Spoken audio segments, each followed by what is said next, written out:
এবার ছেলে জয়ের জন্মদিনের উপলক্ষে আবার নতুন করে সম্পর্কের মোড় নিলেন সাকিব ও অপু। শুধু ডিভোর্স লেটারে সাদা কাগজে সাইন করে দিলেই যে সম্পর্ক মুছে যায় না, তার একটি বাস্তব প্রমাণ হয়ে রইলেন সাকিব ও অপু বিশ্বাস।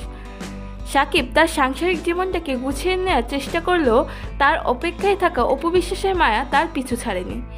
বুবলিকে পাত্তা না দিয়ে সাকিবকে জয় করে নিলেন অপু বিশ্বাস।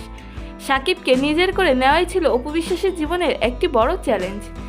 যুক্তরাষ্ট্র থেকে ফিরে ছেলে জয়ের জন্মদিন পালন করেছেন সাকিব খান এবং কি অপুর সাথে আলাদা ব্যক্তিগতভাবে দেখাও করেছেন সাকিব খান, এমন মন্তব্য উঠেছে নেট দুনিয়ায়।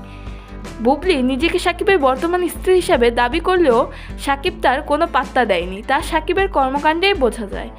বুবলির দাবির মন্তব্যে অপু বিশ্বাস বলেন, কারোর মনের উপরে কখনোই দাবি চলে না, জোর চলে না, কোনো পরিকল্পনাও চলে না, চলে শুধু মায়া ও ভালোবাসা, যা তৈরি হয় অন্তর থেকে, যার কোনোটাই বুবলির প্রতি নেই সাকিবের।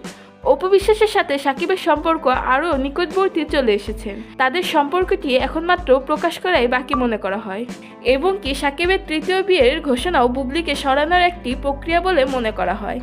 কারণ কার্যকর তালাকপ্রাপ্ত স্বামী স্ত্রীরা কি এতটাই ঘনিষ্ঠভাবে মিশতে পারে, সেই প্রশ্নটাই তাদের নতুন সম্পর্ক তৈরি হওয়ার আলোচনায় এনেছেন সাকিব অপু। তো প্রিয় ভিউয়ার, সাকিব ও অপুর সম্পর্কের এই নতুন মোড় আপনাদের কেমন লাগলো জানান আমাদের কমেন্ট বক্সে।